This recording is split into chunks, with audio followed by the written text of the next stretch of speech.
Assalamualaikum warahmatullahi wabarakatuh. Puji syukur kami panjatkan kepada Allah Subhanahu wa Ta'ala karena rahmat, taufik, dan hidayatnya sehingga saya bisa menyelesaikan makalah pendidikan agama Islam yang berjudul Sumber Hukum Islam Ijtihad. Dan hari ini saya bisa mempresentasikan tentang materi tersebut. Perkenalkan, nama saya Reva Kusmawardani dengan NIM B111220161. Hari ini saya ingin menjelaskan tentang ijtihad.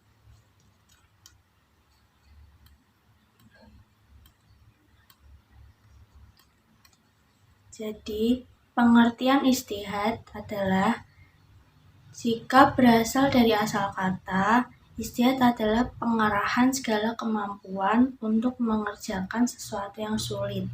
Dengan kata lain, ijtihad itu adalah bersungguh-sungguh atau kerja keras untuk mencapai sesuatu. Sedangkan menurut istilah, ijtihad adalah proses penetapan hukum syariat dengan mencurahkan seluruh pikiran dan tenaga secara bersungguh-sungguh.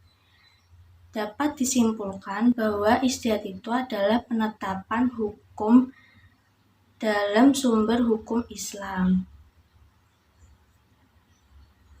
Tujuan ijtihad adalah untuk memenuhi keperluan manusia akan pegangan hidup dalam berperilaku sosial maupun beribadah kepada Allah Subhanahu wa Ta'ala. Fungsi ijtihad. 1. Sebagai sumber hukum Islam dipandang sebagai sumber hukum ketiga setelah Al-Quran dan Hadis. 2. Sebagai sumber hukum adalah untuk mendapatkan sebuah solusi jika ada suatu masalah yang harus ditetapkan hukumnya tetapi tidak ditemukan di Al-Quran dan Hadis. 3. Sebagai sumber hukum Islam. Ijtihad punya kedudukan dan legalitas dalam Islam. Walaupun ijtihad tak dapat dilakukan oleh sembarang orang, artinya hanya orang-orang tertentu yang bisa menjadi mujtahid atau yang memenuhi syarat khusus yang bisa berijtihad. Jenis-jenis ijtihad. 1. Ijma. Ijma itu adalah suatu kesepakatan para ulama dalam menetapkan hukum Islam berdasarkan Al-Quran dan Hadis. Hasil dari kesepakatan para ulama ini berupa fatwa yang dilaksanakan oleh umat Islam. 2. Qiyas. Qiyas adalah suatu penetapan hukum terhadap masalah baru yang belum pernah ada sebelumnya, tapi memiliki kesamaan seperti manfaat, sebab, bahaya dengan masalah lain sehingga ditetapkan hukum yang sama.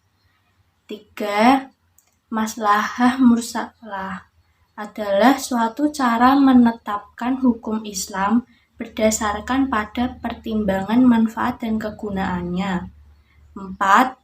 Sudud qadariyah adalah suatu pemutusan hukum atas hal yang mubah, makruh, atau punya haram demi kepentingan umat. 5. Ijtihad adalah suatu penetapan hukum atau aturan hingga ada alasan yang tepat untuk merubah ketepatan tersebut. 6. Urf adalah penetapan bolehnya suatu adat ijtihad dan kebebasan suatu masyarakat selama tidak bertentangan dengan Al-Quran dan Hadis. 7.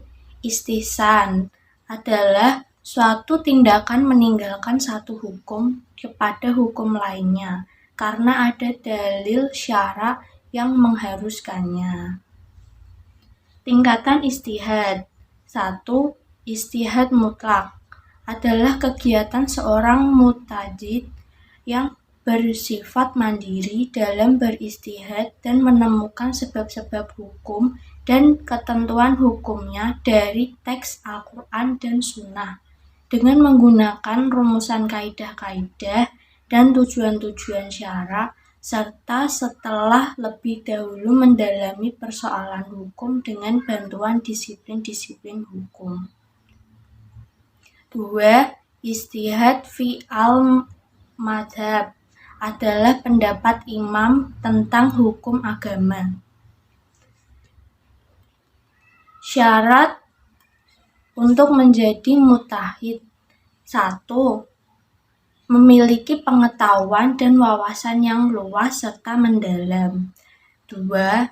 Mempunyai pemahaman yang baik itu bahasa Arab, ilmu tafsir, fikih, dan takrib atau sejarah. 3. Mengetahui cara mengistinbatkan perumusan hukum dan melakukan qiyas. 4. Berakhlakul karimah atau memiliki akhlak yang baik, terpuji, dan mulia. Contoh ijtihad dalam kehidupan. Salah satu contoh ijtihad dalam kehidupan zaman sekarang adalah yang dilakukan para ulama dalam menentukan 1 Ramadan dan juga 1 Syawal. Mereka akan berdiskusi untuk menentukan dan menetapkan 1 Ramadan dan 1 Syawal berdasarkan perhitungan serta hukum Islam yang ada sebelumnya.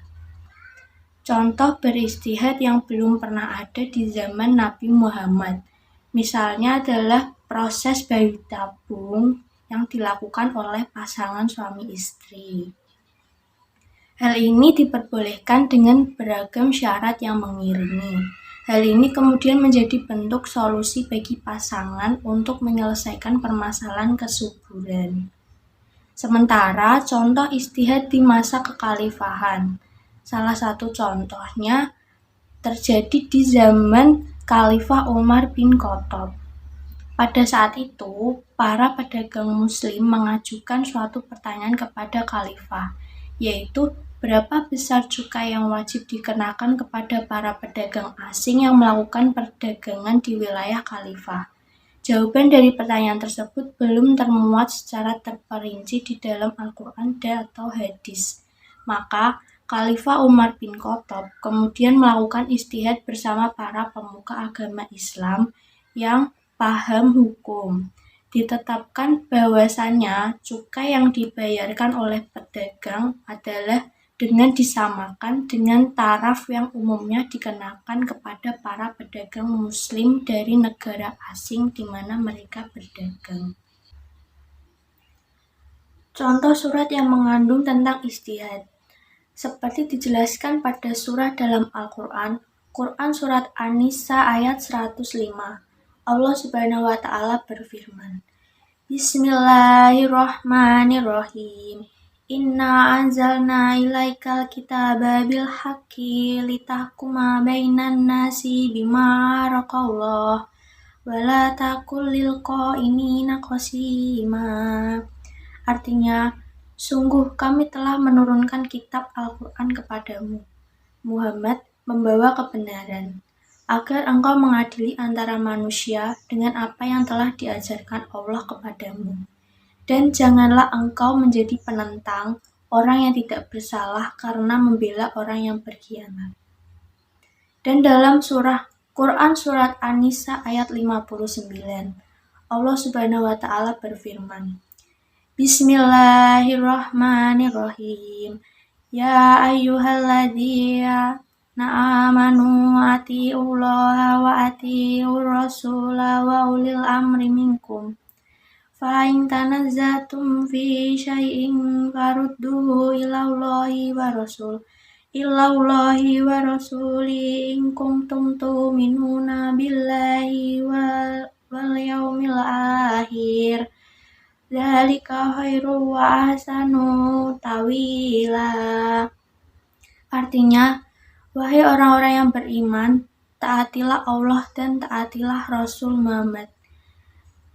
dan ulil amri pemegang kekuasaan di antara kamu.